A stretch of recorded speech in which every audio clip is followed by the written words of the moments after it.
Since the dawn of man, we are born, we live our lives, and we die. Or do we? Walk a fine line with us as we explore the dynamics of our existence and the truth behind beliefs in the other side. Walk with us, because we have found the key and the doorway has been unlocked.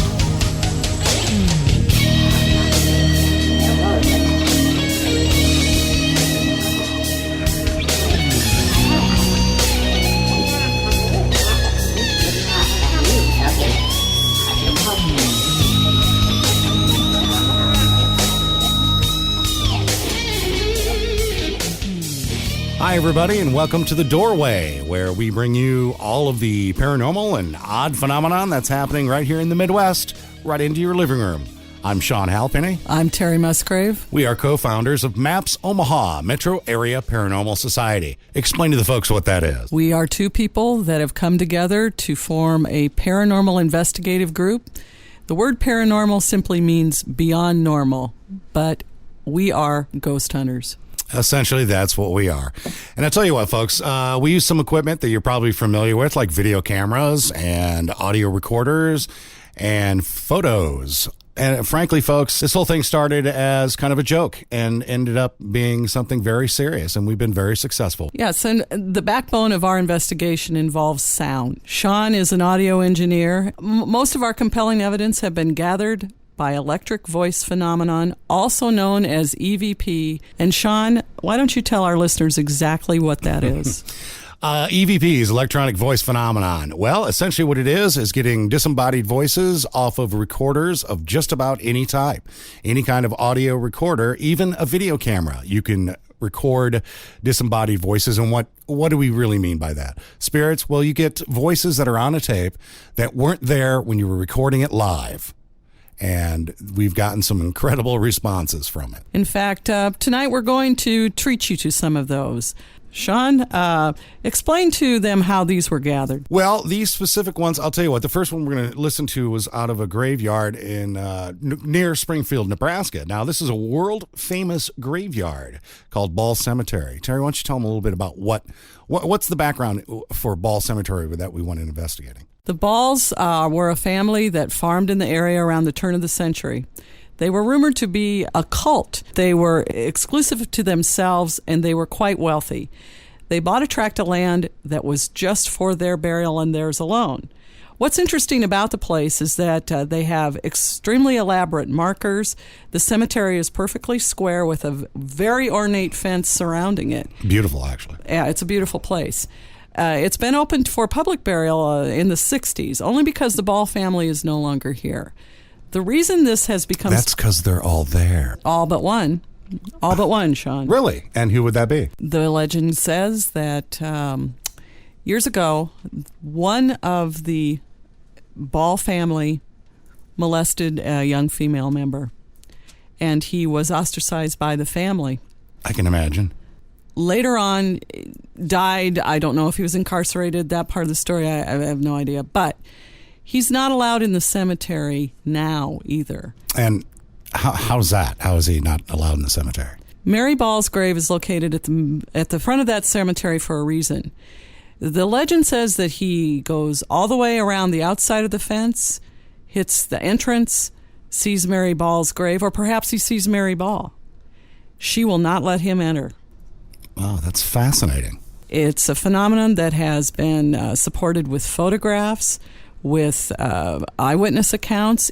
Even the sexton of the cemetery claims to have seen him many times. Now, was the family... I heard the family was rumored to be somewhat cultish. Is that the case? Well, that's relatively hard to say. They kept to themselves. They, were wealthy farmers. They didn't go to town much. They didn't socialize. Cult... I don't know. All right. Well, on one very brisk evening about a year ago, we went out there to investigate along with Great Plains Paranormal Society, our fellow group, and got some interesting finds, didn't we? Yes. And considering we were in a cemetery, pitch black, 1 o'clock in the morning, This is the stuff nightmares are made of for some people, but not for us. No. Well, speak for yourself. I was a little frightened in there, but all went well. All went well. And I'll tell you what, we've got some EVPs that came from Ball Cemetery that we have captured, and we want to share them with you, kind of get a feedback from you folks later on in the show on what you think of EVPs and what you think of the EVPs we've captured in general. And with this one particularly, we were heading to a corner of the cemetery that was extremely desolate. It was the lower left corner. I was in the lead. Sean was behind me, as he always is. Yeah, that's where I'm always at. Sean, why don't you play that for our listeners? Here we go, folks. Take a listen to EVP1 from Ball Cemetery. Is that our designated spot back here? Like groundhog. Wow. What did you think of that, folks? Very interesting. Did you hear both voices in the recording? That's unusual for us also to capture two distinct voices in an EVP. Yeah, and one of the things I noticed, too, was the second voice that said one more was kind of foreign. What do you think that accent was? I really have no idea. I've listened to that so many times. The Balls were immigrants. I don't know where they came from. But there again, it doesn't clarify that it was the Balls. I don't know. All right. I'll tell you what. Folks, we're going to play it one more time and listen closely. There are two voices. I'm not trying to plant this in your head, but the one voice says, I'll follow this one. And then you hear a voice shortly after that says one more. Is that our designated spot back here? Like groundhog. Sean, do you remember that the point where we got this EVP, the follow that one, I was running. Do you remember that? Yeah. Because you were having a hard time keeping up with me. That's true. Absolutely true. You were. And that was right after you said, is this our designated area? And then you started taking off. And I was like, oh, better follow her. And I have this tendency when we are doing EVP research and we're in the field, I find an area and I am literally drawn to it, and I usually do run. That's true. It's a lot of fun to keep up with you. That's why I give you the EVP recording device or the Olympus Digital DDS. That and the fact that I get to go first. Yeah, well, yeah, that's how that works, because you know why, guys? I'm hiding behind her skirt. That's essentially what it is. But the second one more, I have never quite figured out what that distinction is. I believe that it's probably someone that is buried in the cemetery. I believe so. You know what I'm thinking is the one said, I'll follow this one, was for you, and the other one was probably for me. Very possible. One more. So. What I wished we would have captured that night, though, is I would have loved to have heard from the cemetery creeper. Unfortunately, I don't believe we did. No, I don't think we did either. And folks, I'll tell you what, later on in the show, we're going to open up the phone lines to find out just exactly what you folks think of electronic voice phenomenon EVPs. It'll have to be after the break, folks. We'll be right back.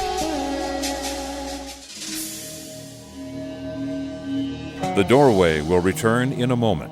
Get your fingers ready. The Doorway's phone lines will be open when we come back. Welcome back, everybody. I'm Sean Halpenny. I'm Terry Musgrave. And you're listening to The Doorway with MAPS, Metro Area Paranormal Society. We listened to an EVP last segment, and we'll be opening the phone lines coming up real soon to discuss EVPs or electronic voice phenomenon with you.